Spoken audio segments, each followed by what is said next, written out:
Friends, welcome to our channel our food our health. మన ఛానల్లో మనం ఒక healthy and tasty evening snacks soya chunks prepare చేసుకోబోతున్నామండి. అదేనండి, కొన్ని ప్రదేశంలో దీనికి మీల్ మేకర్ కూడా అంటారు కదా. ఈ మీల్ మేకర్తో మనం ఈరోజు ఈవినింగ్ స్నాక్స్గా మీల్ మేకర్ కూడా తయారు చేసుకోబోతున్నాము. ఈ మీల్ మేకర్ అనేది చాలా హెల్తీ అండి, చిన్నవాళ్ళకైనా పెద్దవాళ్ళకైనా, ఎందుకంటే దీనిలోని హై ప్రోటీన్ కంటెంట్స్ ఉంటాయన్నమాట. మరి ఈ పకోడా తయారు చేసుకోవడానికి కావాల్సిన ఇంగ్రీడియంట్స్ ఏంటో వీడియో స్టార్ట్ చేసేద్దామా. ఇక్కడ నేను 1 కప్పు సోయా చంక్స్ తీసుకున్నానండి. సోయా చంక్స్ ఇవి పెద్ద సైజు తీసుకున్నాను. దీంట్లో చిన్న సైజు కూడా ఉంటాయి, మీకు ఏది అవైలబుల్గా ఉంటే అది తీసుకోవచ్చు. వీటికి ఇప్పుడు మనం వేడి నీళ్ళు వేసి ఒక 2 నిమిషాలు నానబెట్టుకోవాలన్నమాట. ఈ మీల్ మేకర్స్ అంతా ములిగినట్టు 2 నిమిషాలు నానబెట్టుకోవాలి. ఎక్కువసేపు నానబెట్టినా ఇవి మెత్తబడిపోతే మన పకోడా క్రిస్పీగా రాదు. సో 2 మినిట్స్ కన్నా ఎక్కువ నానబెట్టుకోకూడదు. ఇవి పెద్దవి కదా, మీరు కావాలంటే 2 పీస్గా చేసుకొని కూడాను చేసుకోవచ్చు, ఇలా 2 ముక్కలుగా చేసుకుని కూడా చేసుకోవచ్చు. నేను ఈరోజు ముక్కలు చేసుకోవట్లేదు, యాజ్ ఇట్ ఈజ్గా ఇలాగే పకోడా చేసుకుంటున్నాం.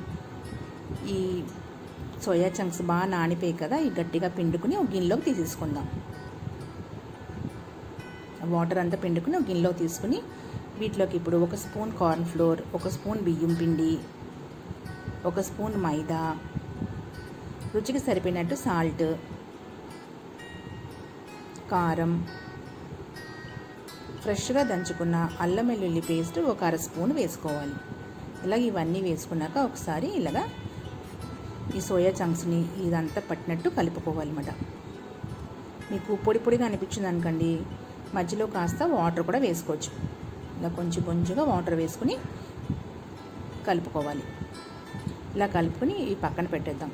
ఇప్పుడు మనం డీప్ ఫ్రైకి సరిపోయినట్టు స్టవ్ మీద ప్యాన్ పెట్టి అందులోకి ఆయిల్ వేసుకుందాం.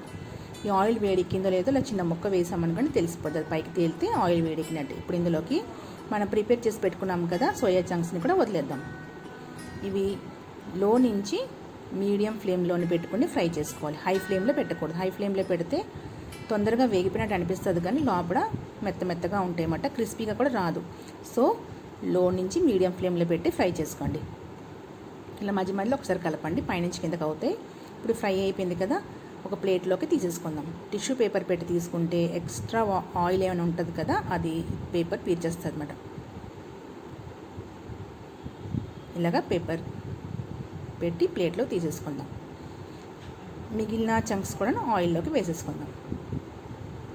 చూసారా, మన crispy soya chunks meal maker pakoda ready అయిపోయింది. ఇప్పుడు దీంట్లోకి మనం సన్నగా తరుక్కున్న ఆనియన్స్ని ఉప్పు కారం వేసి కలుపుకొని ఇందులోకి వేసేసుకుందాం. చాలా ఈజీ ప్రాసెస్ అండి. ఇలా ఒక హాఫ్ లెమన్ పీస్ కూడా దీని మీద పిండుకోండి. చాలా టేస్టీగా రెడీ అవుతుంది. ఇది చాలా టేస్టీ అండ్ చాలా హెల్దీ. ఇవన్నీ ఒకసారి స్పూన్తో కలిపేసుకుని తీసేసుకోవడమే, అంతే అండి. చాలా ఈజీ ప్రాసెస్ కదా.